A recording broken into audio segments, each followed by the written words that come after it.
really ask yourself, what do you actually want from life? My name is Ali. I'm a doctor turned entrepreneur. Mostly people who are high performers don't consider it a grind.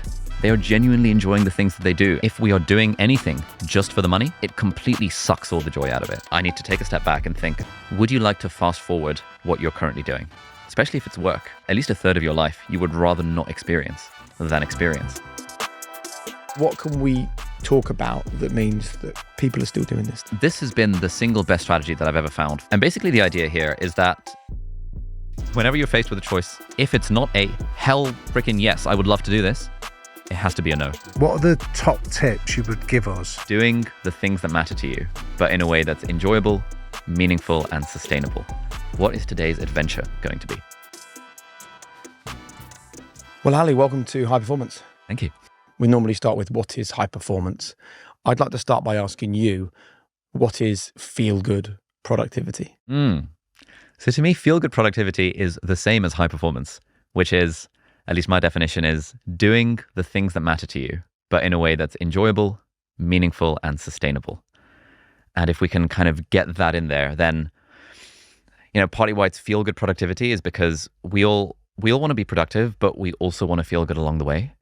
And one thing that I don't like is this idea that like productivity is about grind and hustle. And, there's that quote from Muhammad Ali, which is like, you gotta, I suffered through training for 10 years and it was worth it to become a champion. But I think that it works for some people, but most of us don't want to suffer for 10 years just so we can lift some trophy at the end of it. We want to kind of work on what's meaningful to us, but we want to do it in a way that's actually enjoyable, that actually feels good. Because what's the point of productivity if you're going to be miserable at the end of it? So what's the first question that our listeners should ask themselves if they want to be more productive, but actually it is a grind, it is a struggle, it is a challenge, they do feel constantly overworked, undervalued and underloved? What's the first place we begin on this journey? So I think the first question is, what are the things within my control that I can do to make my work a little bit more enjoyable? We all have to do things that we don't like to do. We all have jobs where even if you like your job, there's going to be aspects of it that you don't like. We're all busy. There's lots of stuff going on. But I think what I found through writing the book and through kind of diving into the evidence around productivity and performance and creativity and all this stuff, if you can find a way to make whatever you're doing feel just a little bit better, experience more positive emotions in it, like make it more fun, make it more enjoyable, it boosts your productivity, it boosts your creativity, it reduces your stress levels, and it massively energizes you as well. Which means not only do you perform better in your work, but you also have more energy to give to the other important areas of your life, like your family or your hobbies or your side hustle. How does it energize you? So there's this idea of, that feeling, we all have that feeling where there's certain people we hang out with and you leave that conversation feeling energized, right? But then there are other people that you hang out with and you leave that conversation feeling drained. And there's some weird kind of energy thing going on. It's not like glucose or chemical energy, but there's some sort of, psychologists call it like zest or vigor or energetic arousal. There's all these words for this sort of intangible energy that we feel when we're doing something we love or hanging out with people that energize us. And if we can find a way to get that sort of energy out of our work, which we do by feeling good about it, by having fun, by getting into the flow state, the stuff that you guys write about in your book as well, if we can do that, it means that you can genuinely get to the end of the workday feeling energized rather than feeling drained. And because for a lot of us, we've got families, for families that we come home to, it's often a shame when our families get the dregs of our energy because we've given all that energy at work and because we feel so drained by the end of it after the commute, we get home and now it's like you've got these you're running on fumes. But if you can make your work energizing by trying to make it fun, making it enjoyable, and that's kind of what the book is about, you can come home with more energy sometimes than even when you started the day with. And that I think is like the thing to aspire to. So when I was reading the book, and I really enjoyed it, Ali, but before I read it, I came thinking about the Carl Honora book of In Pursuit of Slow. That really spoke to me when I read it a few years ago, because I often feel my life is frenetic at times, where it's one task to the other and one demand layer on the next. And Carl's book reminded me of sometimes just slowing down a little bit and remembering to smell the roses along the way can be really powerful. Yeah. So I was thinking, do we need another book about going faster, being busier and being more productive? I think the thing that I wanted to get across when writing the book, and this is why it's kind of feel-good productivity rather than, maximum productivity or something like that, is that firstly, it's not just about productivity. It's also about the satisfaction and enjoyment that we get out of life. But also, having listened to a bunch of your episodes and interviewed a bunch of high performers on my podcast as well, mostly people who are high performers don't consider it a grind. They are genuinely enjoying the things that they do, and they're getting into that amazing flow state where the time just sort of goes by and they don't even realize the time is going by. And they're operating in this mode where what looks like work to other people feels like play to them. And, there's so many stories of Nobel Prize winners as well. We've got a story in the book about Richard Feynman, who, helped build the atomic bomb and then was a physics professor super young, and he ended up getting really burned out. And what he realized was if he approached physics with a spirit of play, trying to treat it with a little bit more playfulness, that cured his burnout and helped him find the equations that helped him win the Nobel Prize. So I actually think that, it's not just about going slow, but it's actually, go slow to go fast. If you actually want to be more productive, then approaching your work with the spirit of play is a way of being more productive, but it's also a way of just feeling better about your whole life. And there's some great examples and great stories in your book. I love the fact that Mark Manson, who's been on our podcast, described it as a much needed antidote to hustle culture. I'd like to know why and how you came up with this antidote to hustle culture. Like, were you there? Were you the unhappy, overworked, overstressed doctor? And that's where all this came from. Pretty much, yeah. So throughout medical school, the great thing about university is that, going into the hospital is optional. But when you start working, all of a sudden you hit with a ton of bricks where you realize that it's not an option anymore. Like, I can't just decide in a given morning that I don't feel like going in. I have to go in anyway, obviously. And for the first few months when I was working as a junior doctor, medical school hadn't really prepared me for it because you learn stuff, but you don't really know what it's like to actually have a job. And I was working, 45 to 60 hours a week. And on the side, my YouTube channel was just sort of taking off in my business. And so I was trying to juggle all these different things. And I ended up feeling pretty miserable in those first few months. And I would speak to my colleagues and they would be like, oh, that's just, welcome to the NHS. This is just what life is like. But then I'd speak to my friends doing consulting or law, and they were also all feeling the same thing, that like, oh, I guess this is just what being an adult is like. You just, you've just got to grind. But back when I was at university, I was obsessed with how to find efficient ways of studying for exams, because I realized that if I could study more efficiently, it would just free up my time to do more interesting things. And so I found a bunch of like psychology studies that explained how to study for exams. I applied those, and now I had all this free time. And so I used those same skills because I did one of my extra degrees in psychology. I was like, okay, I'm just going to find some papers to be like, how do you actually be more productive? And initially I was trying to free up more time because I wanted to work on my YouTube channel and like actually have a social life. But then I kind of found this idea that if you can find a way to experience positive emotions in your work through play, power, people, progress, purpose, kind of these different things that drive internal motivation, as you guys talk about in your book as well, then it just transforms the way you experience work. And so almost from the get-go, as soon as I kind of discovered this, I realized, hang on, yes, I don't have a choice about whether I turn up to work, and I'm a junior doctor, so I have to do what I'm told, but I actually have an enormous amount of choice in how I approach it. So before I discovered this, I thought that, and I think this is a mistake a lot of people make, that, oh, I'm feeling drained when I get home from work. Therefore, the solution is to work less hard.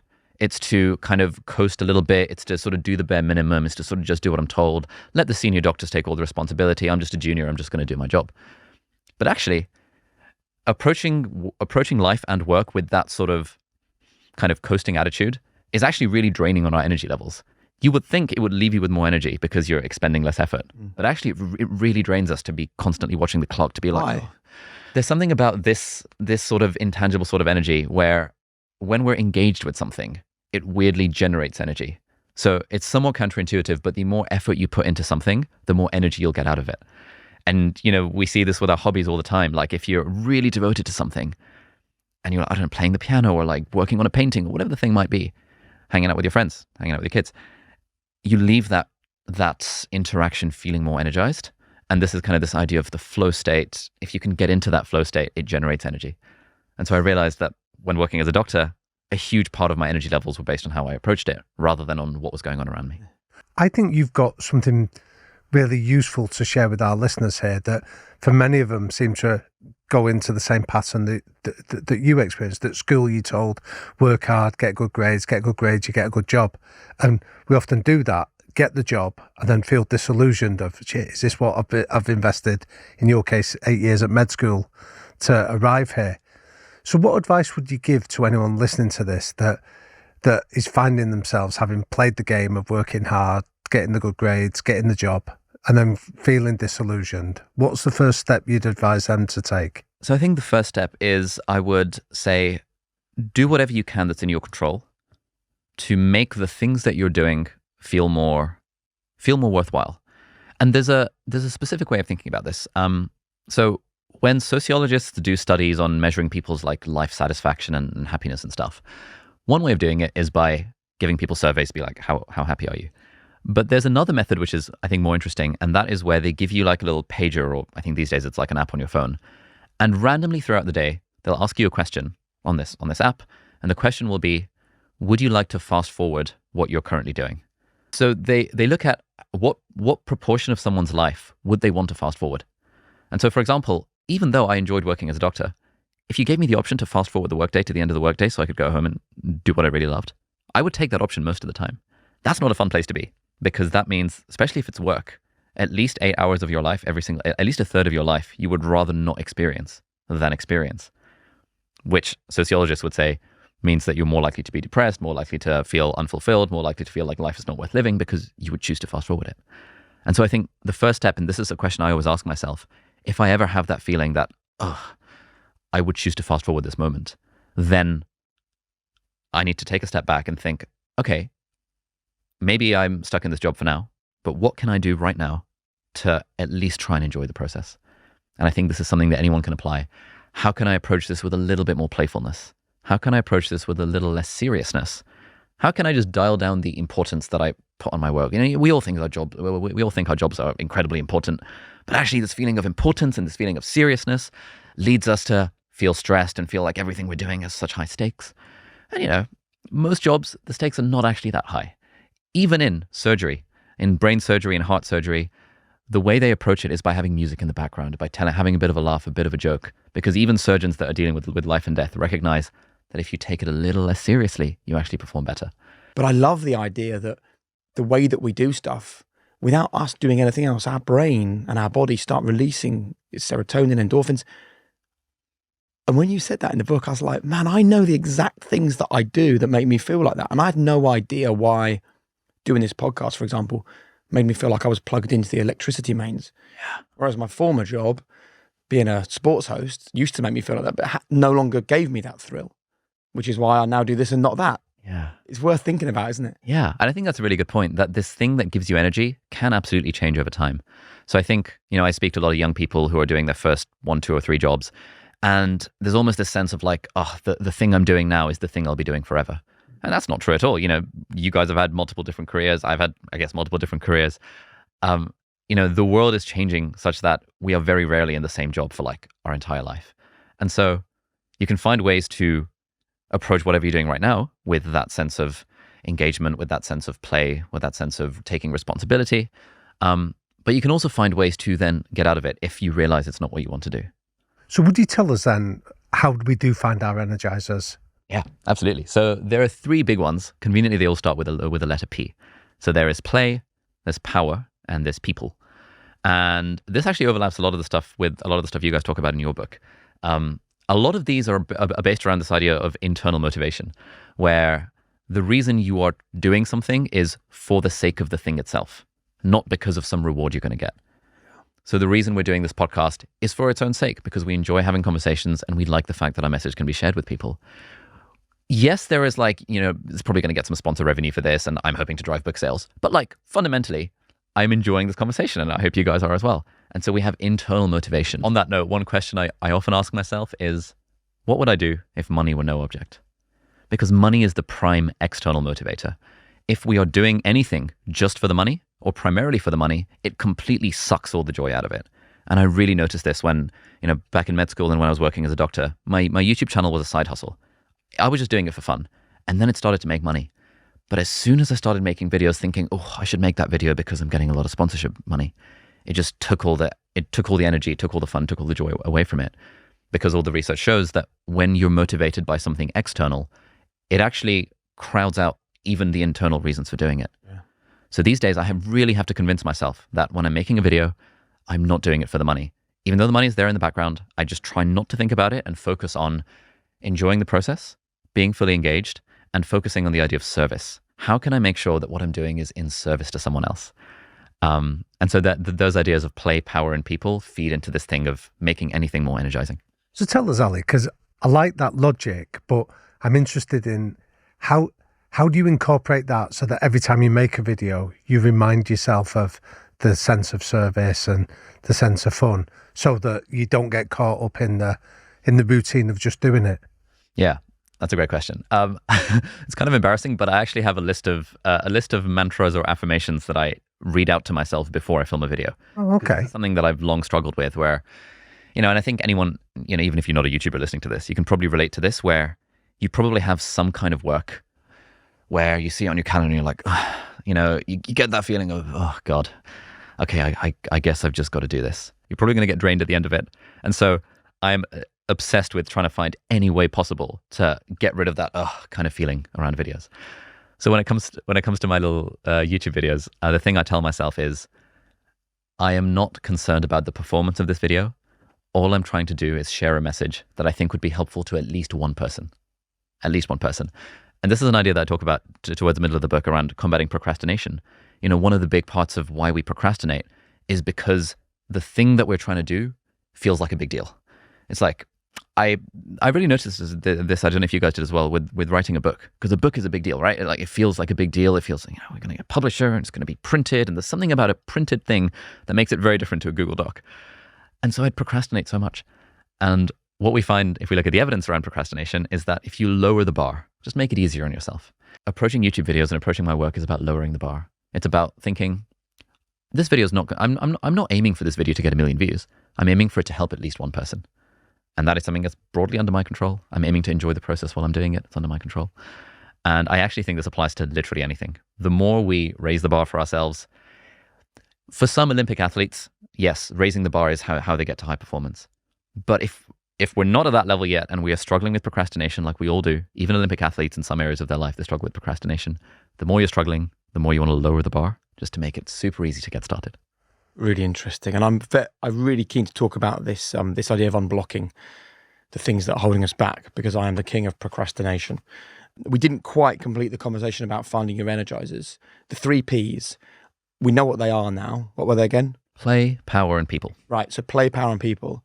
Before we move on, would you just complete that for us, so that for people listening to this, they're like, right, I'm going to find my energizers, play, power, and people, but what do we ask ourselves? What do we do to get there? Okay, so play, let's start with play. Essentially, play happens when we are highly engaged with something, but also when the stakes are low. So this is the idea of kind of making it feel sincere rather than serious. This is something that the philosopher Alan Watts used to talk about. I love that phrase in your book. Yeah. Go on, explain more on that. So imagine you're playing, I don't know, a board game with friends or something. Like, no one wants to play with someone who takes it too seriously. It's a bit of a drain. They're like obsessed with the rules. It's like, it just kind of sucks the fun out of it. But you also don't want to play a board game with someone who's completely half-assed, because that's no fun either. It's like, they're like, oh, whatever, it's just a game. It's like, no, come on, man. Like, you want someone who approaches a board game sincerely, but not seriously. And that is one of the ways we get this feeling of play in our work. So whatever the work is, whether you're doing a presentation or, I don't know, making a YouTube video, or in my case, writing discharge letters as a doctor, whatever the thing might be, instead of thinking, this is serious, think, this is sincere, and I'm going to give my attention to this. There's another practical thing that I do every day, which is at the start of the day, it's generally useful to ask yourself, what's your number one priority? Because if you just got that number one thing done for the day, it would be a win. And this is widely validated in a load of studies. All the productivity books talk about this. Ask yourself, what's your most important task every morning? But the way that I rephrase this is I basically ask myself that question. But what I say is, what is today's adventure going to be? And it sounds corny, and it sounds cliche, but even just framing something as an adventure just changes the way that we feel about it. And this is the amazing power of the mind. The mind can tell us all these negative things about ourselves, like, you're worthless, and, this is not going to work, and why would you bother doing that? And we're so good at listening to our mind when it tells us negative things. But the mind is so powerful. If we just tell ourselves, today's adventure is going to be doing this presentation. Today's adventure is going to be updating my CV because I haven't done that in a while. Even just thinking like that changes the way we feel about it, makes us approach it more in the spirit of play. Because you shared a brilliant bit of research in your book around those people that are told that they're in the fittest 5% and those people that are told they're in the unfit is 5% and the difference that makes on how much they enjoy working out. Yeah, absolutely. So a huge part of how we feel about stuff is based on the self-belief that we have about it. And so as you mentioned, they've done these studies where they split up groups into two people. They get them to exercise on a bike or something, and then randomly they'll split them up, completely unrelated to their performance. And for half of them, they'll say, you were really good. You performed like way above the average. And the other half, they'll just tell them, oh, it's such a shame. You performed way below average. And there's actually no difference between their performance. And then they'll bring them back like a week later and see how hard they're trying and how much they enjoy the exercise. And maybe unsurprisingly, but I think it's interesting anyway, the group that's told that they were good at the thing, that, oh, well done, you performed above average, they do perform better the next time around, and they also feel better about it. And so this speaks to that thing of like, if you tell kids that that they're underperforming or they're not very good, then that's a self-fulfilling prophecy. And it doesn't just apply to kids, it applies to adults as well. So a huge part of how we approach our work is getting that sense that we're actually confident and we're actually good at the thing. And I think we get that from, positive feedback from other people, but we can also tell that to ourselves. So there's another really cool study that we talk about in the chapter around power where, again, they split these, they like getting people into an exercise lab and split them into two groups. One group, they're told, just keep cycling or whatever the thing is. And the other group, they tell them, when you feel like you want to slow down, just tell yourself something motivational. Tell yourself, I got this, I'm good at this, I'm going to power through. And again, they find a huge difference. Just by telling yourself, I've got this, I'm going to power through, it boosts your performance and it also boosts your enjoyment. And it's weird.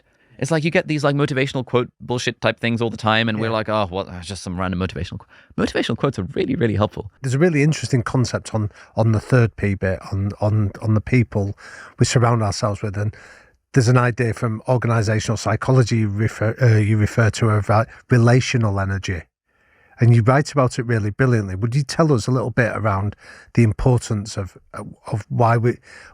who we choose to surround ourselves with, how that can lead to us being more productive? Yeah, no, it's ridiculously important. So it's like that idea that I mentioned earlier around, there are some people that energize us and some people that drain us. Now, we've all had this experience, but organizational psychologists decided to actually study this in a couple of big corporations. And what they asked everyone to do was like rate how energizing or draining their colleagues were. And they used all of this data to create a sort of energy map. And they looked at who are the people that are consistently energizing people and who are the people that are consistently draining everyone. And they found that the people who were doing the energizing, they were better liked, they performed better, they were more productive, they got paid better, they had higher evaluations from all their peers. Everyone wanted to work with them. But the people that were draining consistently, no one wanted to work with them. They were less liked, they were less productive, however you measure their performance. They had lower ratings with their managers. And so what these organizational psychologists said is like, A, you should try and become one of these energizing people. Yeah. B, you should try and surround yourself with other people that lift you up rather than bring you down. And there's a bit that I'm going to nick shamelessly, Ali, from your book, where you talk about the 4 different types of people you can surround yourself with. Yeah. From cheerleader Charlie. Would you tell us about it? Absolutely, yeah. So this is this was from a study that they did where they tried to figure out, okay, we all know that there are some people that are energizing and some people that are draining. What's really the difference between them? And how do you become the sort of person that lifts people up? And they found this basically down to 2 things. It's like when you're responding to others, either it's passive or active, and then either it's constructive or destructive. So the absolute worst place to be is active destructive. So if you give me some good news, oh, my book's coming out, and I'm like, well, that means that you're going to not have any time to spend with me, right? Like, I'm actively responding to you, but in a very destructive way. There's no way that sort of person is energizing to be around. And if you find yourself being that person, then, it's not a particularly good way to live life. The best place we want to be is active, constructive. Oh my God, that's incredible. I'm so happy for you. It must feel amazing. I know how hard you worked on this book. Can you tell me more about it? Like, how was the publishing process? We want to be around people like that. They respond actively and they respond constructively. They lift our energy. If you have someone that is active, destructive. If you have an active, destructive in your life, do you speak to them and say, look, the way that you respond is really unhelpful for me? Do you just not call them and hope that slowly things fizzle out between you and they're no longer part of your life? Like, what's the way for people that are listening to this thinking, God, I'm married to an active destructive. I work with an active destructive. My best friend is an active destructive. Yeah. Like, what did they do? So there's kind of 2 things you can do. Number 1 is you could cut off the relationship. But obviously that's, if they're a distant relative or a distant friend, okay, great. You don't need to talk to them. But if there's someone that you have to see every day, you know, Kim Scott has a great book called Radical Candor, which is all about, you know, how do we actually be candid with the people around us? And how do we have that conversation in a way that allows us to give people feedback on how they're making us feel?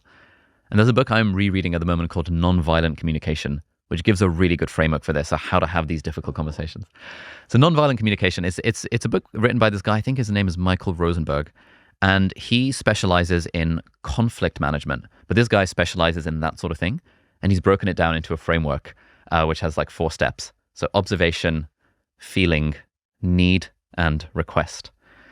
So if, you know, for example, we were trying to, I'm just making this up, but if we were trying to give feedback to an active destructive person, we would start with an observation.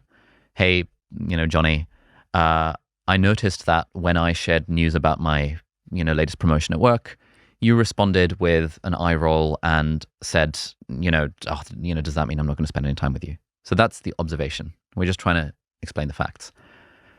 Then we've got the feeling and the need.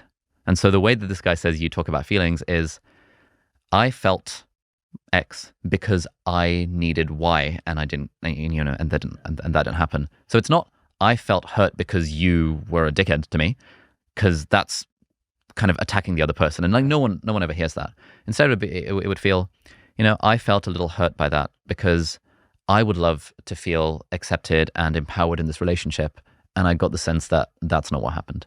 So I felt X because I had the need of Y. Make it about you, not about them. Exactly, yeah. Because if you make it about them, they're going to read it as criticism. Yeah, and then they'll just come back at you, and then you're in a row. Exactly. Right. Anytime someone feels they're being criticized in any domain of life, they will respond defensively. It's the only thing they can do. Either they submit or they get defensive, and neither of those are options that we really want. And the final one is request. Johnny, you know, would you be willing to respond in a more active, constructive way next time I give you, next time I share news with you, perhaps, I don't know, asking me more about it in an enthusiastic way. Brilliant. And it sounds so simple, and like saying it out loud sounds a bit cliche, but observation, feeling, need, request. This is the method that this guy uses in all sorts of conflict situation with like the most extreme polarizing people coming together. Because there's 2 other groups on that. And I think what your 4-box model that you shared is really good, is because we often hear the world in binary terms. You're on the bus, you're off the bus, you're an energizer, you're an energy sapper. But there are other positions that people can take that I think that offers us more insight into the subtlety and nuance of life. Would you tell us around those 2 other boxes? Yeah, so, you know, the active and passive is a spectrum, and constructive and destructive is a spectrum. So the other 2 boxes would be passive constructive and passive destructive. So this is where, you know, passive basically meaning, you know, if you say, oh, I got a promotion at work, they'll be like, oh, cool. That's nice. Yeah, you know, that's nice. It's like, it's a fairly passive response. It's not adding to the conversation. It's not building on it. And so you can do that in a constructive way, like, oh, that's nice.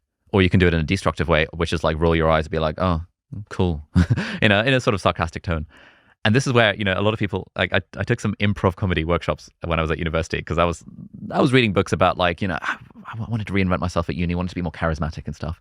Everyone recommended take some improv classes when I was reading books about it. So I took some improv classes, and one of the main things you learn, like the main thing you learn in improv, is this idea of yes and. Anytime someone says something in an improv class, you respond with yes and you build on it. You never say no. Like if someone says like, oh, and the sun is shining and it's shining pink, you don't say, no, it's not pink, it's blue, because that's draining the energy of the group and it's destroying the vibe you're creating.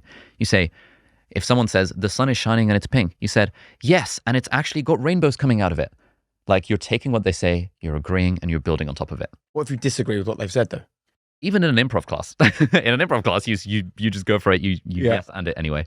But in real life, if someone says something and you're like, I don't agree, but should we bring the negative? Should we go, no, I think you're wrong? Like, it's good to say that sometimes. I think so. I think there are some occasions in life where, so any time we respond negatively, it's going to drain the other person's energy.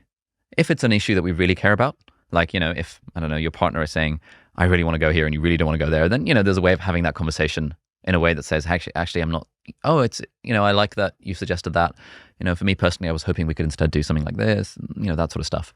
But it just depends on if you want to be an energizer in the situation, which you don't have to be, but if you want to, then generally approaching it in a constructive fashion is better than kind of directly disagreeing with someone. That's not to say we can never disagree with people. Obviously, we have to disagree with people sometimes, but we have to also recognize that disagreeing with someone generally reduces the energy of the conversation. Great. Look, I think this is so helpful. Once people have heard what we've spoken about so far and they've thought, right, actually productivity can be great. It doesn't have to be toxic and all this hustle culture people talk about. But I also know that a few weeks after I've listened to this episode, the procrastination is going to come, because it is something that I have lived with and struggled with my whole life and beat myself up about all the time. The play Hamilton, when he talks about there's a million things I haven't done. I'd love to talk to you, please, about how we can unblock. Yeah, absolutely. So procrastination is something that literally everyone struggles with. I've read the studies on this. I've interviewed professors who specialize in procrastination, who've published papers for decades on it. And I think the thing to say before all of that is, you guys are a fan of Oliver Burkeman's book, 4,000 Weeks as well. I love that book. One of the great insights from that book is that there is just simply too much to do. And the recognition that we will never get around to all of it. I loved your interview with Shane Parrish as well recently, where he was saying that, if you've got 10 priorities, you're probably going to feel pretty overwhelmed because no one can get on with having 10 priorities. And so one of the big things that I like to do, I call it the energy investment portfolio. It's basically like a one-in, one-out system of the things that I'm allowed to work on. Because I like having rules for myself. Because if I have too much stuff that I'm working on, I'll end up feeling overwhelmed. And even though I've written a book about productivity, there's actually very little I can do if I just have too much on my plate. And so I have a sort of bucket list, and then I have a list of the things I'm actively working on, my active investments. What's the bucket list? The bucket list is all the things that I would like to do if I had unlimited time. Right. And then, but then there's a much smaller list of things I'm actually doing, and I try and limit that thing to somewhere between 3 and 7 items, because that's like the limit of human memory. We can hold somewhere between 3 and 7 things. Usually 5 is about the average in our brain at any given time. And so if, for example, my goal is to, go to the gym 3 or 4 times a week, that's one of the things on that list. That's not a thing that I can just do randomly. I'll go gym when I have time, because I've got to make the time. If one of those things is, in lockdown, I made the mistake of trying to take guitar lessons, singing lessons, and piano lessons, and art lessons, because I was like, I've got all the time in the world, lockdown. And it was just too much. And I was approaching each of these lessons thinking, oh God, I don't want to do an art lesson again. And I realized I should just delete 3 of them and only focus on 1 at a time. So there's profound value in, as Shane Parrish and Oliver Burkeman say, just getting rid of the nice to haves and focusing on what are the actual essentials. And then if we do happen to have an extra spare couple of hours in our day, which most of us probably don't, then we can look on the nice to have list. You move stuff from your bucket list across to your to-do list, if you like. But it's a one-in, one-out system. Okay. So I tell myself I'm not allowed to put anything on my to-do list unless I also remove something from it. And do you have big, you're publicizing your book at the moment, would promote my book, would that be something that's on that list, or does it need to be tighter than that? Does it need to be more specific than that? No, so for me, promote my book is one of the, so there are only 2 work-related things that I have on my list. One of them is promote the book, i.e. going on podcasts and stuff. Yeah. The other one is make more YouTube videos. Those are the only 2 things. Yeah. And so I've said to my team that anything that's on my calendar that is not one of those 2 things has to go off the calendar, because those are the 2 big priorities. And really making videos promotes the book, promoting the book helps promote the videos. It's how really often would you review this, Ali? I look at it about once a month, or anytime I feel overwhelmed. Because usually when I'm feeling overwhelmed, it is a sign that my to-do list just has too much stuff on it. And I really ask myself, how much of this is actually essential? And sometimes there are periods of life where everything is essential. But more often than not, we, especially people who listen to a podcast called High Performance, we like to take on too much stuff, because we want to do all of the things to a really high standard. We don't want to be like, I want to say no to that thing. And we're like, that seems cool. I want to say yes to that thing. But there's a couple of strategies that I found helpful. So this 2 I'll bring up here. One of them is something from a writer called Derek Sivers, which is hell yeah or no. So whenever you're faced with a choice, if it's not a hell freaking yes, I would love to do this, it has to be a no. Yeah. And the problem that we all have is that we'll see something, we'll be like, yeah, this seems kind of cool. But the thing that kills you is when sort of death by 1,000 paper cuts, when you say yes to the things that are maybe a 7 out of 10 enthusiasm. Or even worse, when you're if you look at the calendar 6 weeks out, you're like, oh, that's a lot of empty space in the calendar 6 weeks out. Yeah, I can say yes to that, giving that talk, even though, And then this is good for you, I know. She's talking to you, Damien. I know. He's just the king of busy. Yeah.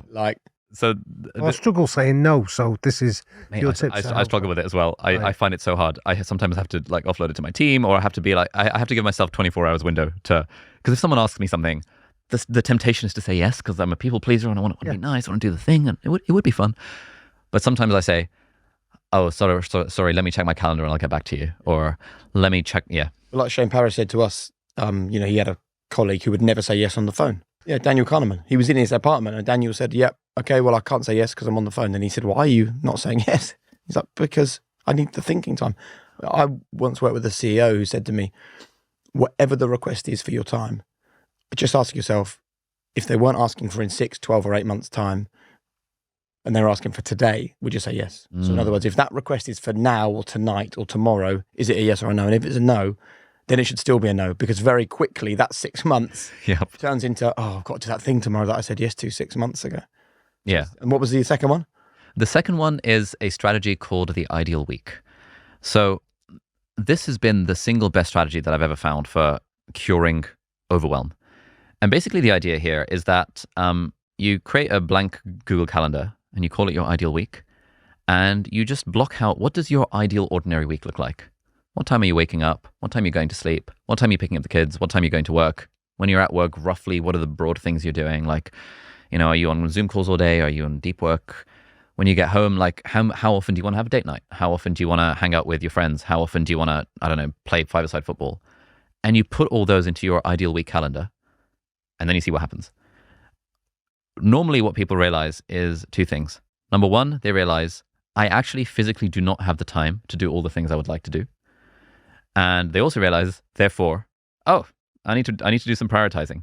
And the great thing about the terrible thing about a to-do list is that it's not constrained by anything. You can just keep adding stuff to a to-do list, but you can't keep on adding stuff to a calendar, because we all have the 168 hours that there are in a week, and we're going to sleep for, I don't know, however many of them. So there's like 112 hours left to play with. If you have a job, that's at least 40 to 60 hours gone. If you have kids, that's at least 30 hours gone. If you want to have date nights, that's another 3 hours. And before you realize it, you look at this ideal week calendar and you realize, oh crap, I only really have one evening a week where I can do something. Which means if you want to take art lessons and singing lessons and do that talk and do that project at work and take part in that committee and join the, parent-teacher advisory board for the school, you just physically don't have the time for it. So this is so helpful for me, because whenever I want to take on something new, which is some kind of recurring commitment, like a regular Zoom call or a regular meeting or a regular lesson, whatever the thing might be, it has to go in the ideal week calendar. And if there's not space for it, either it doesn't happen or something else has to go. And this is helpful, because effectively you're self-employed, right? You're in that beautiful position of choosing, do I want to do this or not? Yeah. This still works for people that know that for 8, 10, 12 hours a day, they will be doing a job. Yeah, exactly. They should, so around those times, they should still be doing this, and within the job probably, if they can. Absolutely. So this was one of the things that I really realized when I had a full-time job, because working as a doctor, it's not like regular. It's like every week is a different kind of shift pattern. Some weeks you're working 9 to 5. Some weeks you're working like 4 p.m. to midnight. Some weeks you're working like 4 a.m. till 12 p.m. There's all sorts of weird stuff. And I would just make sure to block out all of those in the calendar ahead of time. As soon as we got our rota, it would just go straight in the calendar. And then I'd be able to see, okay, cool. I know it is a priority for me to work on my YouTube channel on the side. And I know it's a priority to see my mum at least once a week. When am I going to do those things? My mum lives in St. Albans. I was in Cambridge, so it's like an hour's drive. Okay, cool. I've got to build that into the calendar. And I would plan this out sometimes weeks ahead of time. And that doesn't mean things can't change if anything. If there's an emergency at work and suddenly I have to stay an extra 4 hours, that's life. Yeah. But at least the intention is there. And, again, coming back to this idea of feel-good productivity and high performance, as long as we are doing the things that matter to us in a way that's intentional and effective and sustainable, like even just knowing that I would like to spend one evening a week with my mom, or I'd like to have a date night a week, helps us move more towards that future that we're trying to build for ourselves. I still don't see where this links to this elimination of procrastination. Good point. So we haven't yet gotten onto procrastination, because you mentioned that you felt overwhelmed with all the stuff you had to do. That's right, yeah. So I guess step one is to really eliminate the things that are actually the non-essentials. Yep. And now for the things that are essentials, where we're still struggling with procrastination, like let's say you've decided it's a major priority for you to write your next book, and you know that that's going to require at least 2 hours a day of writing time. There's sort of 3 things that hold us back generally when it comes to procrastination. Those are uncertainty, fear, and inertia. And usually in that order.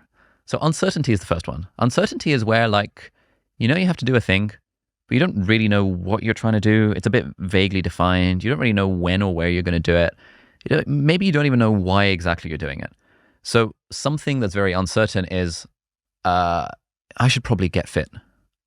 Well, what the hell does that mean? Does that mean I'm trying to go to the gym 3 times a week? Does that mean I'm trying to go for a run? Is it just about calories and calories? What does get fit mean? So many people procrastinate on getting fit because they have get fit as a thing in their mind, and no one can pass that. Students struggle with this as well. It's like, I've got to revise for chemistry. It's like, even that is very uncertain. What does revise for chemistry mean? Does it mean I'm doing a practice paper? Does it mean opening the textbook? Does it mean watching a YouTube video? And having to do that thinking, when it comes down to it, is a massive thing that holds everyone back, because having to think and do something at the same time is just it's really hard. Most people can't manage it. And so step one is to really define, what are you actually trying to do?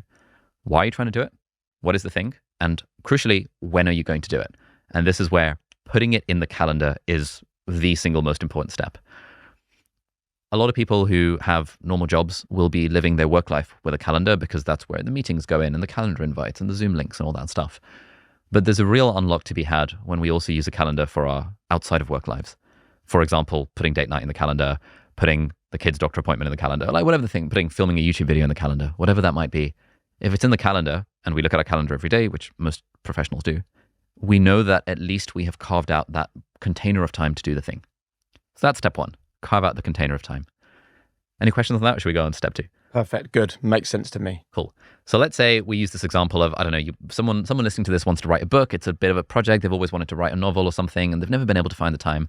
But now they're like, cool, I have blocked out in my calendar an appointment with myself, just like I would at work, from, 8 a.m. to 9 a.m. every morning before I go to work. I'm going to do some writing on make some progress with whatever my book project is. And I would normally suggest doing something like, try to write 200 words a day. Something really obvious, something that's very trackable.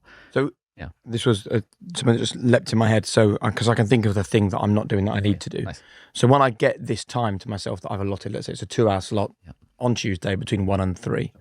Before I begin that, do I need to set myself, what does success look like in this next 2 hours?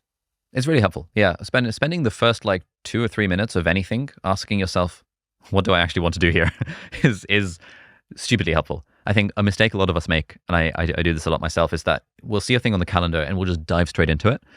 But actually, if we just spent even 30 seconds thinking, what am I actually trying to do here? It would kind of narrow our focus. It would help us see, okay, that's the thing. And again, the mind is very good at following instructions and getting to a goal. If we see what the goal is, then it's easy enough for us to be like, okay, cool, that's the goal I'm trying to work towards. But if we don't know what the goal is, then we start to meander around, we start to get distracted. And this is why a lot of writers in particular track their word counts.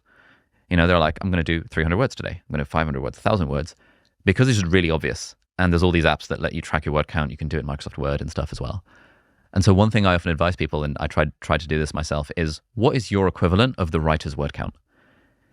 Is it, for example, number of slides in the present? I'm going to try and do at least 10 slides in the presentation. Is it number of minutes of the workout? Anytime we can track something, we get the sense of progress. And a sense of progress is also one of those things that drives internal and intrinsic motivation. It feels really fun. It feels like, I'm making progress. So what is that equivalent for you? What is the equivalent of the writer's word count? Yeah, good. Really helpful. So at this point, we've got the thing in our calendar, and you sat down to do the thing, and it's maybe that 1 p.m. to 3 p.m. slot. And you've asked yourself, okay, what am I actually trying to do? And you're like, okay, cool, I'm going to write this next chapter. Often a thing that holds people back then, is one of the things that blocks people, is fear and anxiety, where, this is where it's like, but, I'm trying to write this book, but what right do I have to write this book? Who's going to read it anyway? What's the point? Oh God, everything I'm writing, I read High Performance, and it's such a good book, but every time I try and write something, it just sounds shit in comparison. I'm like, and we get the self-doubt, we get the fear, we get the sabotage. The mind is basically a survival machine. And one of the main things it's trying to protect us from is social disapproval. Yeah. In theory, being back in caveman days, we were all in these little tribes. And if you were ostracized from the group, if the group didn't like you, you would be out on your own and left to fend for yourself, and you'd probably get mauled by a lion or something like that. So genuinely keeping the people around us happy and not drawing attention to ourselves in a negative way is there's a part of the brain called the amygdala. The amygdala is like trying really hard to keep us safe. The amygdala doesn't realize that like society has advanced beyond that point where if a friend laughs at you because you had the audacity to write a book, it's not the end of the world. It doesn't mean you're going to die, but the mind thinks that we're going to die. And so there is so much fear and anxiety caught up in anything that involves putting ourselves out there in some kind of way. And that's another thing that leads to a lot of procrastination. Well, I think you're a textbook example of someone that can teach us around this topic, because we hear from a lot of listeners that often it's the fear that inhibits them taking the step towards where they want to be. And as somebody that has pursued a medical career to the level where you're a practicing doctor and then you choose to walk away from it, that takes a lot of courage to do that. You must have confronted fear yourself. Yeah. So there's actually, I haven't thought of it in this context, but there's actually a three-part method I talk in the book about how to confront fear. And if I think about it, I did all three of those things when it came to this decision to leave my day job. So step number one is to name the fear, to shine a spotlight on it and figure out what's actually going on here. And so when I was making the decision to take a break from medicine or leave medicine, I was like, okay, what am I actually scared of? And I realized the thing that I was scared of was two things. Number one, if my YouTube channel doesn't work, then I will go back to medicine and people will laugh at me for having failed. So that's a fear of failure. And there was another part of me that was like, if I leave medicine, I can no longer call myself a doctor online. And calling myself a doctor is good for my business and my brand and stuff. I was like, is there anything else? No, those are the two fears. I'm afraid of failure. If this doesn't work out, people will laugh at me. And I'm afraid that people will stop following my stuff. Or people will think less of me because I'm not a doctor anymore. So even just naming those fears is super, super helpful, because most people don't even get to that point where they're just like, oh, I'm procrastinating from this thing. But it's shining a spotlight on a thing usually reveals it for what it is, for what it is. Step number two is to try and reduce that fear as much as possible. So, there's something that Tim Ferriss uses called the fear setting exercise. I do this at least once a year. So if anyone wants to Google fear setting exercise, there's just a bunch of questions that will come up on Tim Ferriss's blog post where you really just sit down and you ask yourself, okay, what is the worst case scenario? What would I do if the worst case scenario happened? What can I do to mitigate the risk of the worst case scenario happened? And how will I make sure I'm okay even if the worst does happen? And so in my case with leaving medicine, I'm afraid that people will laugh at me if I go back to medicine. Cool. Worst case scenario, they'll laugh at me. How long will they laugh at me for? 10 minutes? Most people are too obsessed with themselves and like they're not thinking about me. Like no one is thinking about me. We're all, there's this thing called the spotlight effect in psychology where we all walk around thinking like a spotlight is being trained on us and everyone is analyzing our every action. And so any kind of mistake we make, any kind of faux pas we make, if we tell a joke that doesn't land, it'll, we'll think about that for hours, if not days afterwards. But actually, everyone's worried about their own stuff. I'm worried, shit, did I spill coffee on my shirt this morning? You're worried, being like, damn, I haven't got the high performance logo on my Lululemon top. We're all thinking about our own stuff. We're all thinking about what we have to do. No one really cares. And I find this mindset of no one cares to be enormously liberating. Yeah. And that was the thing that helped me start my YouTube channel in the first place. So we do what we can to name the fear, to sort of reduce it, recognize that no one cares, ask ourselves these questions. But then the third step is that we need to act in the face of fear. And often people describe this as courage. Courage is not the absence of fear. It's acting even though you are scared. And there's one technique that a bunch of people use that I really like, that I use myself, called the alter ego effect, or the Batman method in one study. The Batman method is a more fun way of describing it. So essentially, these psychologists, they got a bunch of kids together and they split them up into a few groups. And they asked them all to work on this, like, solving this puzzle type thing. And for some of the kids, they were like, just solve the puzzle. For another group of kids, they were like, solve the puzzle, but think about something fun while you're doing it. But for the third group, what they said was solve the puzzle, but imagine you are your favorite cartoon character, like Dora the Explorer or Batman. And they called the study the Batman effect because they found that the kids who thought of themselves as their favorite cartoon characters, they smashed it in their performance on the task. They enjoyed it more. They were more creative. They were more productive. All of the good things, because they got out of their own heads and into this Batman or Dora the Explorer alter ego. And there have been so many athletes and famous people throughout the years that have done this. So Kobe Bryant had his alter ego of the Black Mamba. Beyonce had Sasha Fierce. Adele had an amalgamation of like Sasha Fierce and this country singer called someone Carter. It was Sasha Carter. So like in the early days of Adele's career, when she was struggling with stage fright, she would go out on stage and she would pretend that she is not Adele. She is, in fact, Sasha Carter, this like legendary country singer who's like amazingly, confident and fearless. So the thing that I do for this, and the way I kind of got over this doctor thing is a bit grandiose, but I imagine myself as young Charles Xavier from the X-Men series, like Professor X, because he's really cool. He like teaches people, and he's just a nice guy all around. And I'm like, oh, I would like to be the guy that can teach people stuff. And so these glasses are actually fake because I had laser eye surgery. But when I put the glasses on, that's like my thing of like, I'm in that mode of being the teacher. And it's not about me. It's about trying to be of service to the audience. When I'm in my normal mode, I'm in my head. I'm in like, I was worrying about what people think of me, all the usual crap. When I put the glasses on, I'm like, no, my goal here is to teach and to try and help people as much as I can. And there is something around like a physical prop. Some people wear a hat, some people put on a different. And that's the sort of thing that actually is so easy for people to deride, isn't it?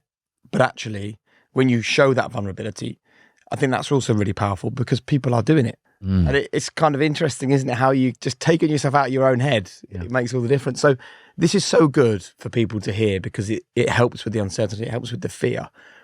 What about if you're not uncertain and you're not fearful and you're kind of fine and you're happy, but like inertia is just your everyday thing? What do we do for those people? Yeah. So inertia is in many ways the hardest one to deal with because, uncertainty and fear have some pretty strong action points. The thing with inertia is that, even if you've got the thing in your calendar, you're sitting down to write, you've overcome the fear and like, exactly what you have to do. It's just taking that first step is often really, really hard. And, there's a concept in physics and chemistry called activation energy, which is that any chemical reaction needs an input of energy to get started. And once you put the input of energy in, then it's happy days. The reaction will continue to happen. And so what we need to do is try and figure out how do we make it easy to get over that hump of activation energy, that hump of procrastination, where we have to put a little bit of energy in. So one way is to reduce the friction as much as possible. So if, for example, I want to practice the guitar more often, having the guitar like next to my desk is really sensible. Whereas if the guitar was in the cupboard and I had to walk all the way to my bedroom into the cupboard open, like that's basically never going to happen. And so there's little tweaks we can make to our environment to make it easier for us to get started with the things we want to do. In medical school, I'd have my textbooks on the shelf away from me. I would never open them, but I just put them on the floor next to my desk, and it looked a bit non-aesthetic, but at least, I could just reach down and grab them. And even just reducing the friction that little bit helps us do the things that we actually want to do. Similarly, if, for example, you're trying to not use your phone in bed because using your phone in bed is a bad thing, putting your charger across the room is enough to not use your phone in bed, usually, because you're like, no one's going to walk across the room to use their phone when they're already in bed. And especially if the alarm is there, then you have to get out of bed to turn the alarm off.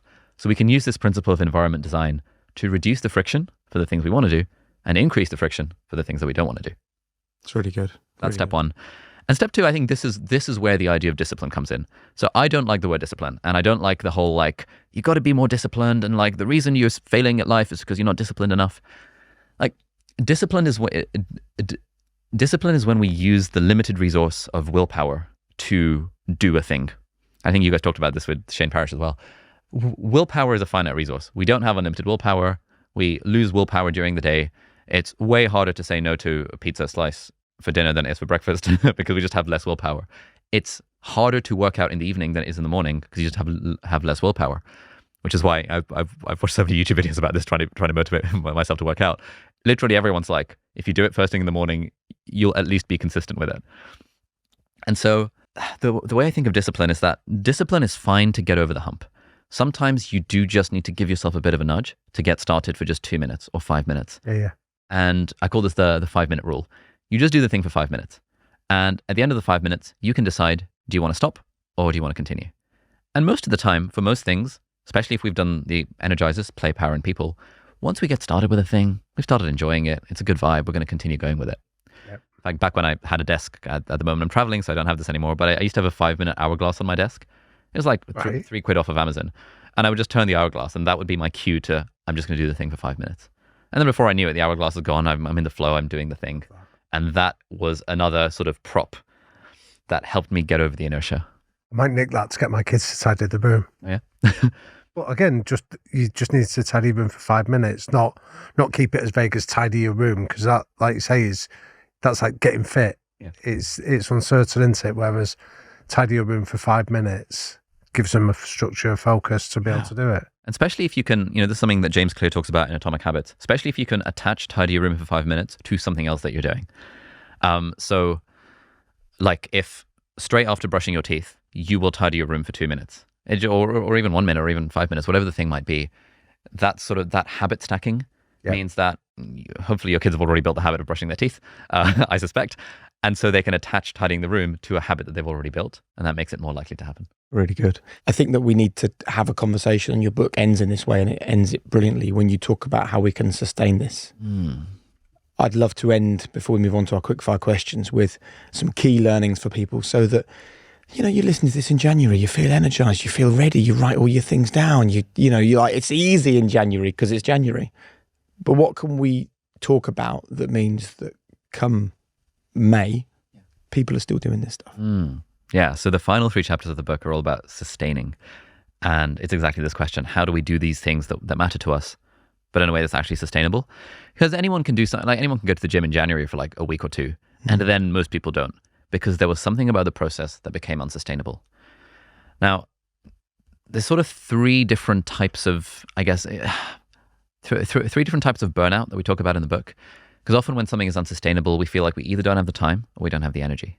So when it comes to time, the ideal week is the ultimate thing. If it's in the ideal week, it can happen. If it's not, if you're trying to go gym 8 times a week and you've struggled your entire life to go to the gym even once a week, it's basically not going to happen. And we want to try and lower the bar and not set ourselves up to fail. And the way I kind of think of it is taking small steps in the direction we want is way better than taking a huge stride and then going off the bandwagon completely. Yeah. And so the final 3 chapters of the book are basically about, conserving energy during the day, taking appropriate breaks, at the end of the day, and taking vacations and weekends and stuff. And then finally, making sure that what we're doing is aligned with where we actually want to go. What I find helpful to think about is that it's totally okay to have different seasons of life. In this season of my life right now, I am traveling the world and I'm making YouTube videos, and I'm basically just doing those things and trying to keep my kind of various relationships up in the air. At the previous stage of the season of my life, 4 hours a day plus was focused on writing a book. And that meant that other things had to give. In the next season of my life, when I settle down and have some kids, I'll probably turn down the YouTube video upload schedule, or maybe not make videos at all, or maybe not do the podcast at all, like whatever the thing might be. Finding a way to really figure out what are the priorities.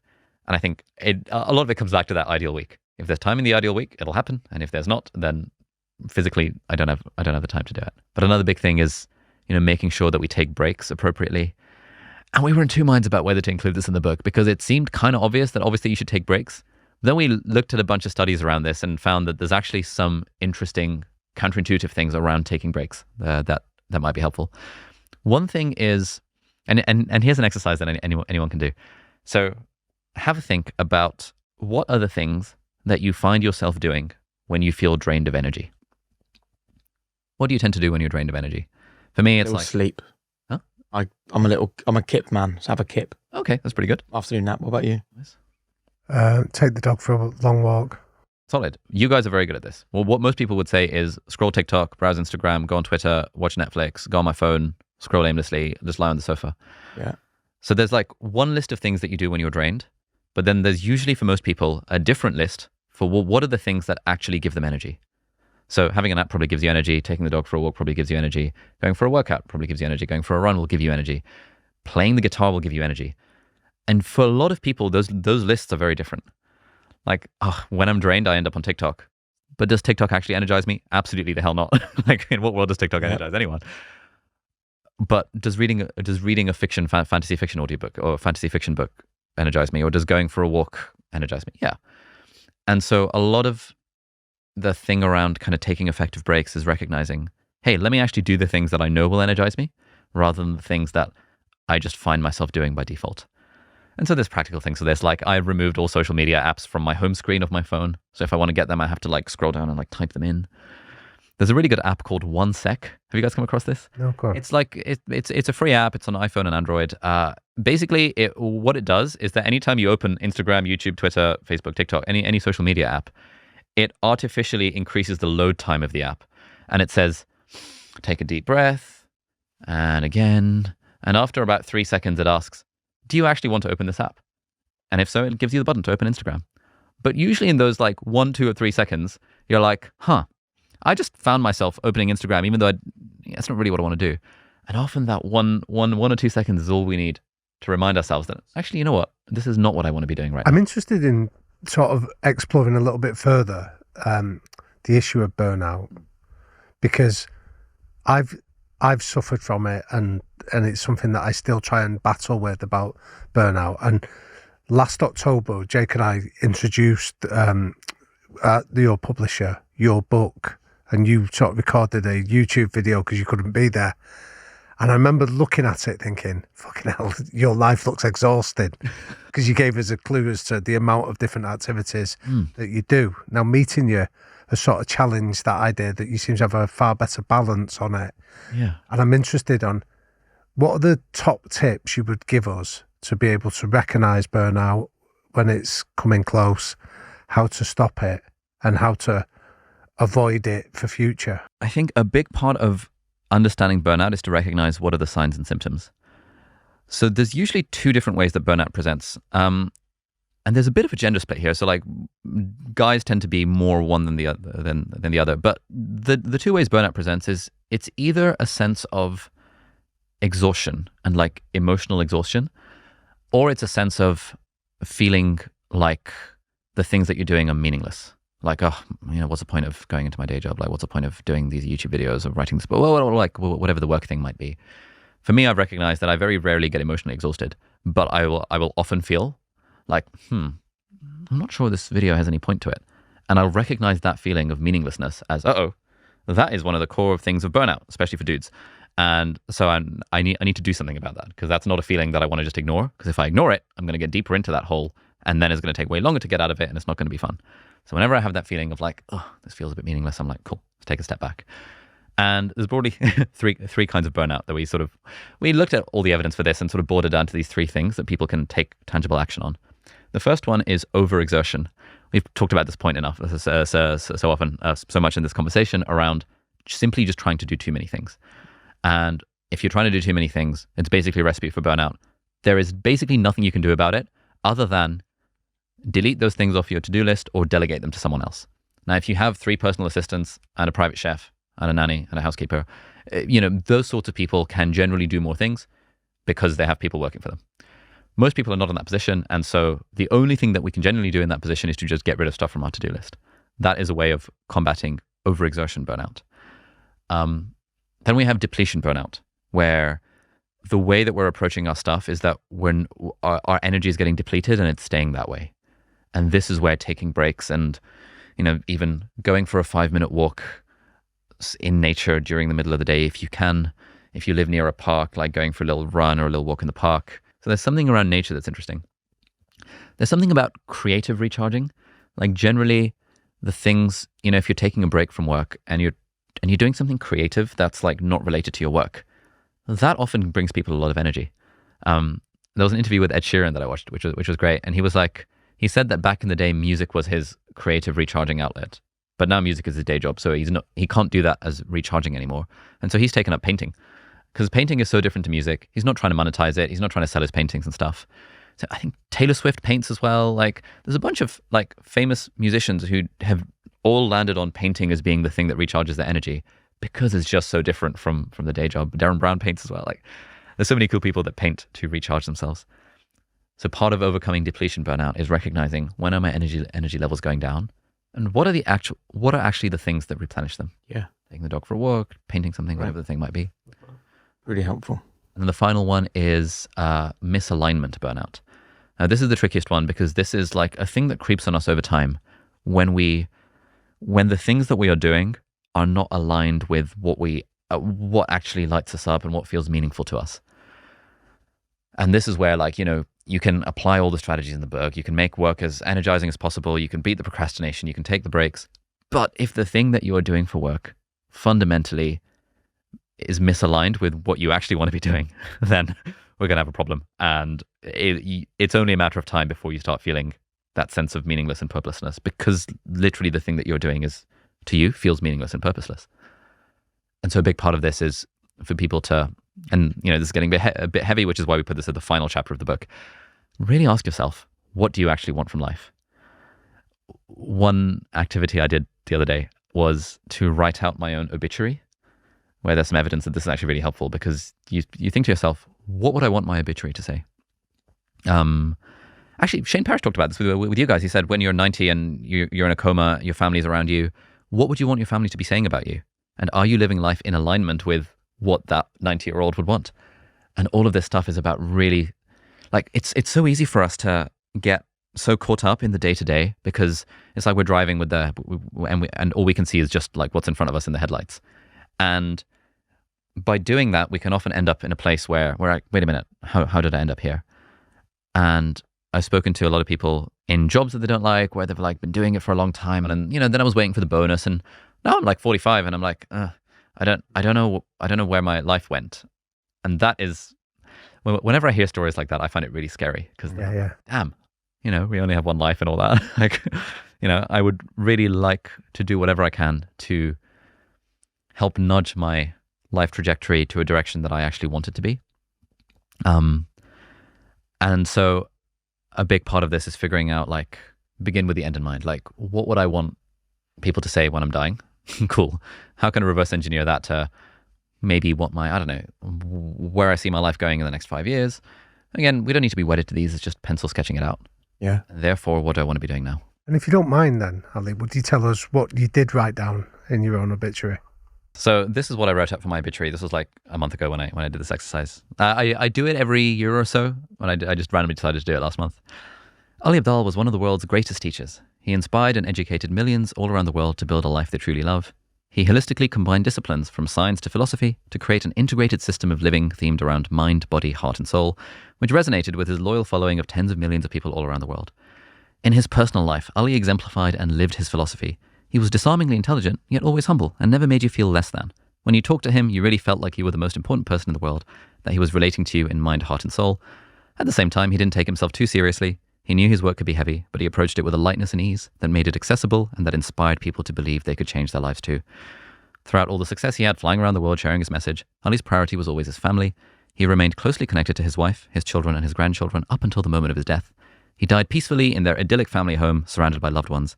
We all mourned him, but his message lives on inside all of us and inspires us to live an integrated, connected, and productive life.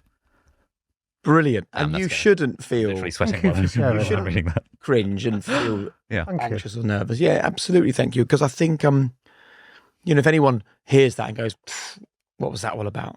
Like, they've missed the point. Like that's basically the perfect way to end this conversation, because that's what it's all about. We have 4,000 weeks on this earth. All that is left when we talk about legacy is the way we made other people feel. And what I loved about that, it wasn't Ali died in his huge mansion, his Ferrari is going to be donated to his children, and his huge bank balance is going to live on. Like, it wasn't about the finances. It wasn't about the things that you achieved. Everything there was about how you made people feel. And I think that you are never going to get it wrong if what really matters to you is how you make other people feel, because actually people will not remember, with the best will in the world, the specific things that you said or the things that you did, but people will remember how you made them feel. And how can it ever be a bad thing to have that plan for your life? And I applaud you for writing it and then for sharing it on here. Thank you so much. Thank you. I appreciate that. That's made you feel vulnerable, but it was a privilege. Thank you. Oh, thank you. Thank you for letting me share that. We finished with our quickfire questions. The 3 non-negotiables that you and the people around you should buy into. It's going to sound so cliche, but sleep, exercise, and good food, basically. I actually had the foundations. Honestly, I was in Morocco last week for a team retreat, because now our team is remote. We get together every 3 months, and I'd been feeling this burnout when it came to filming YouTube videos for the last month. I was like, I don't want to film these videos. What's the point? It's like, who cares? Book promo anyway. What else? Blah blah blah. And it was weird. Like, there was one day where I just felt really energized. I was like, I want to film some videos. And I was thinking about it afterwards, and my team was asking, what was it about today that made you film like 4 videos in a day when you've not filmed in like a month? I was like, well, I had 8.5 hours of sleep for the last 2 nights. I did 20 minutes of yoga in the morning because one of our team members is a yoga instructor. And I've been having meat and veg in Morocco because they have a fairly healthy diet. Like, God damn it. Sleeping, exercising, and eating well has led to a point where I've just banged out videos even though I haven't been able to for a month. So I'm trying to make those non-negotiables. What advice would you give to a teenage Ali just starting out? I'd say two things. Number one, focus on enjoying the journey, because you only get this time once, and you can achieve all that you want to achieve while having fun along the way, as long as you put your mind to it. And the other thing I would say is take more photos. I think I started taking photos properly when I was like at university in medical school, and now sort of 10 years on, I see these photos come up on like my iPhone all the time, like on this day, where I'm just like, oh, that was cool. What is your biggest strength? What's your greatest weakness? Ooh, I think my biggest strength is my ability to kind of break things down. Like I used to do a lot of teaching when I was younger, a lot of teaching when I was in med school, and people would always say that I'm a good teacher. And I'd always be like, oh, I didn't really vibe with that very much, because I just thought everyone was, because it's not that hard to just break things down. And over time, I've realized that actually this is quite a useful skill. And kind of the more I've lent into that, like on the YouTube channel and the book, the more, I guess, worldly success I've had as well, which is kind of nice. I think my biggest weakness is that I think it's something around EQ. I think my IQ is pretty good, but I think my EQ is pretty low in the grand scheme of things. At least when I think about kind of the ways in which I sometimes interact with my girlfriend, the ways in which I sometimes interact with my mum. And I know you guys have it. I enjoyed your chapter about EQ in high performance, about being more important than IQ. And that is really something I've learned over the years now I'm managing my team, where all of the problems are people problems. And what it takes to get through those problems is the ability to understand people's feelings and recognize that actually the way that we operate in terms of feelings is very different to just a sort of logical or rational kind of way of thinking, which is why I'm, for example, reading nonviolent communication and reading books like Radical Candor, because it's like a thing that I really want to improve, because I recognize like, oh damn, I see people in my life who are like really good, really high EQ, and they're really good at understanding the emotions and feelings of other people and like knowing what the right things to say are to encourage and comfort someone. And I think that to me is a weakness right now that I'm trying to improve at. If you could go back to one moment of your life, what would it be and why? There was a moment when I just finished my A-levels, and it was the summer holidays before starting university. And I'd been doing like kind of private tutoring for like GCSE and A-level kids for like 2 years, and I'd saved up £1,000. I was going to buy myself a MacBook, my first Apple product. Couldn't afford them before then because I was like, Apple products are overpriced. But then I suddenly had £1,000 in my wallet. I was like, I'm going to buy an Apple product. And I made the mistake of finding a dude on Gumtree who was going to sell me a MacBook. And I went to Paddington Station to meet up with him. I handed over £1,000 in cash, and he gave me a MacBook. And I was like, great.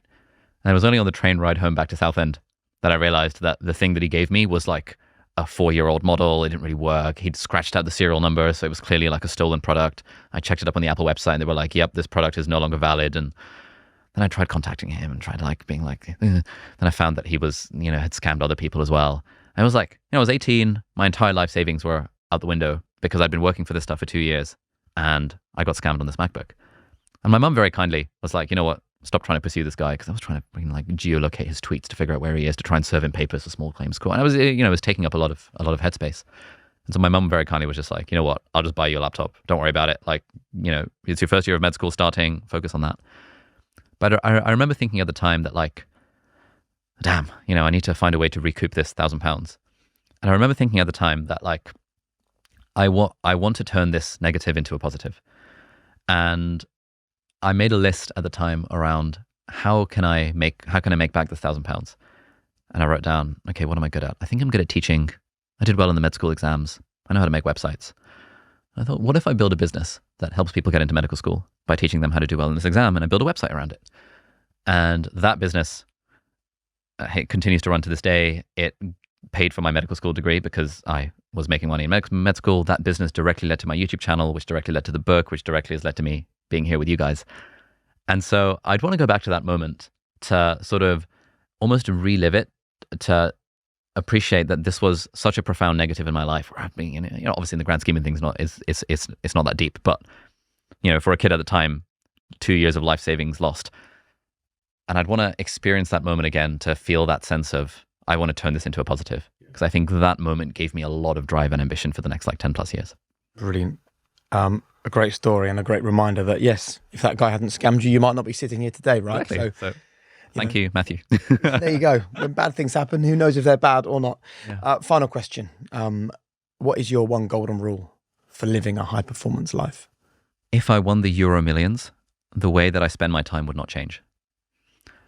And I think I am like 95% of the way there. There's a few things that I still do, like sponsorships and stuff, just for the money, if I'm being honest. But most other things, I've kind of oriented my life in a way that if I won the Euro Millions, it really wouldn't change anything about how I live. And I'm trying to move towards 100% as much as possible. Brilliant.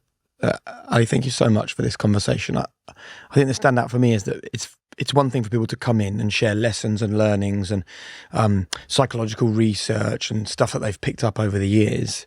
It's something very different for someone to come in and be actually really vulnerable and really marry those things up with their true life experiences. And I think you've managed to offer us both. And I think the fact that you're able to do that makes the work that you're doing far more impactful for people. Thank you so much. This has been wonderful.